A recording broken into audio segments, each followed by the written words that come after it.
I'm going to tell you all about some amazing winter and early spring and late fall vegetable crops. If you want to learn about all kinds of tips and secrets, then subscribe to our channel and tune in to all the information we have to provide.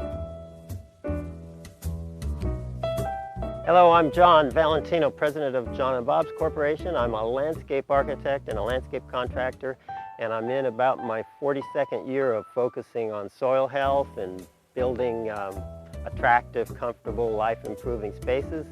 And I'm here with Chip Valentino, who is not in his 42nd year, he's in about his 3rd year of helping me, but he's become pretty expert at it.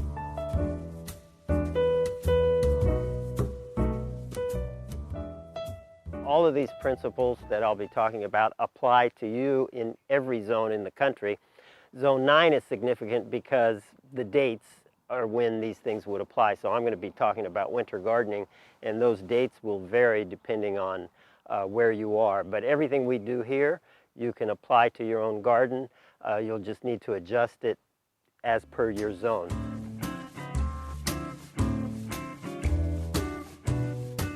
So minimal disturbance is like the latest in science in terms of organic gardening, where we're trying to maximize soil life. So we don't want to go in and rip up the soil every time we do a new planting, or till up the soil, or double dig the soil. That's a little more of a practice that was popular in the past.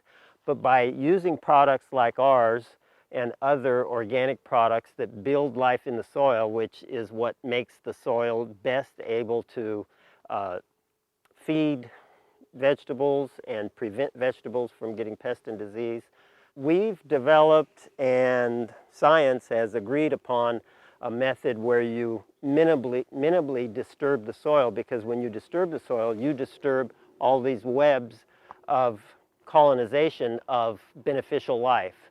And since we're putting all this effort into building beneficial life, we want to maintain that beneficial life, so we don't go through with a tiller and rip it all up. And maximum nutrition, what we use is our blend, which is a combination of Optimize, Maximize, Nourish-biosol. So a really good organic fertilizer. Ours is Nourish-biosol. And then our Optimize and our Maximize, all of those made to feed life and build life and provide life in the soil. The real key to growing healthy, self-sustaining vegetables. For this fall planting, I don't usually use penetrate. If we're going to plant, say, come spring and summer, tomatoes in the same place we did last year, then I will use the blend and the penetrate. I'll use the full spectrum of all of our products. But for this fall and winter crop, I will just do a real heavy application, like about 30 or 35 pounds per thousand of blend, either right when I'm or right before I'm planting the plants. And I want that blend to get in contact with the roots of these new plants, or right on top of the seeds if we're planting seed. Minimal disturbance, don't mess with it more than you need to. Maximum nutrition, 30-35 pounds per thousand blend or equal. Any kind of organic way of feeding your soil, and then it can take off. I think the winter garden lends itself much better to staggered planting dates. And that way you spread out when you have all this stuff to harvest. You don't have to harvest it all at once and eat it all at once. A good example is radishes. So we planted, the radishes are really easy to grow from seed, and we planted them on the first ones on December 1st. If we would have planted them earlier, you should have radishes in 30 days, but that's a fairly late planting and very cold, dormant time of the year, so we didn't get radishes until just recently. Right now we're at about February 4th, and we had radishes for the last week or two. So it took more like close to 60 days rather than 30, but you can do that first planting on December 1st, do the next planting on January 1st, and then you'll have radishes ripening as you go along. We're doing the same thing with beets, with kohlrabi, with onions, with garlic we planted all at once. The broccoli and the cauliflower we planted all at once. The celery we planted all at once. But many of them we planted at different times, and we've got an abundant amount of beets and kohlrabi, so that way we're not overrun with it all at once.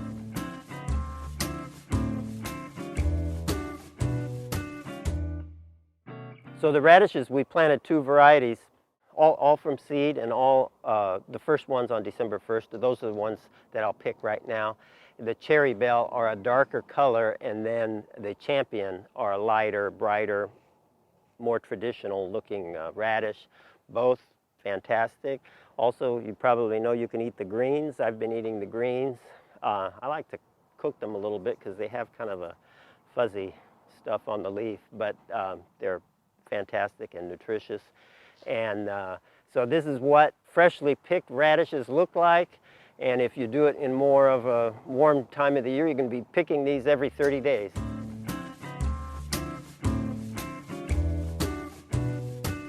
So I had a fantastic experience with our first Lieutenant broccoli, Lieutenant being the variety.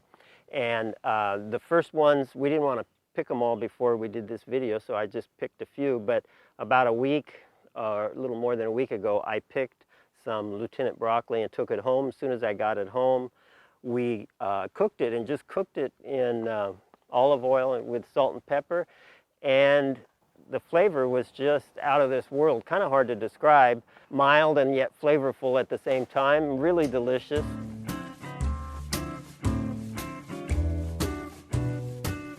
I also picked some cauliflower at the same time, but I haven't tried it yet, but I'm going to pick some more today and show you what it looks like. It looks fantastic. I've been giving some away.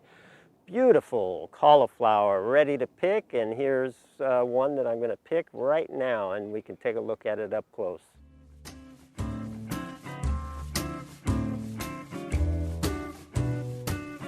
So one of the things that amazed me, even though I know there's a lot of different varieties of garlic, when I was going to order them this year, I was amazed at how many different varieties, loads and loads of different varieties of garlic, and some interesting ways of preparing garlic. You can grow your own garlic and then make garlic powder. You can make black garlic, which really sounds neat, something that I think I'd like to try. And with all different varieties lending themselves to those in different ways.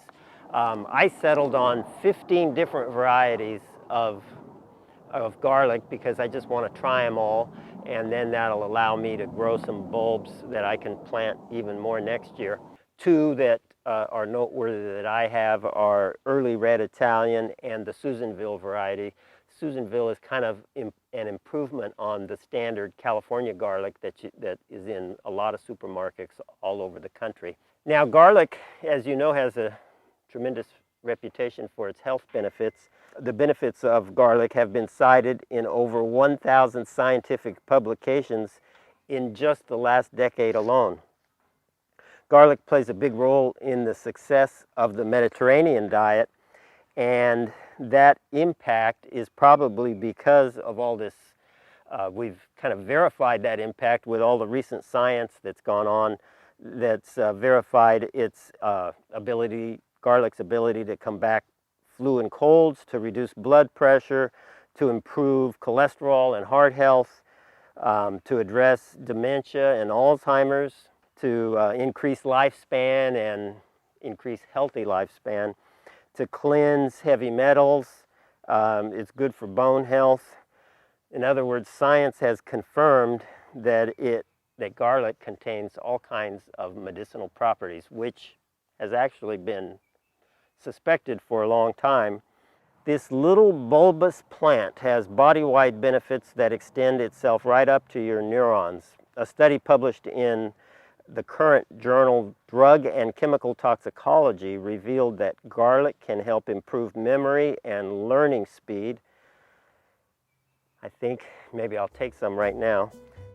You know, we're not that far from spring and summer, and we have a video talking about planting a summer garden, and then we have another video about harvesting a summer garden, and one where you can watch us taste our watermelon and our cantaloupe, which came out tremendous. Check out those other videos.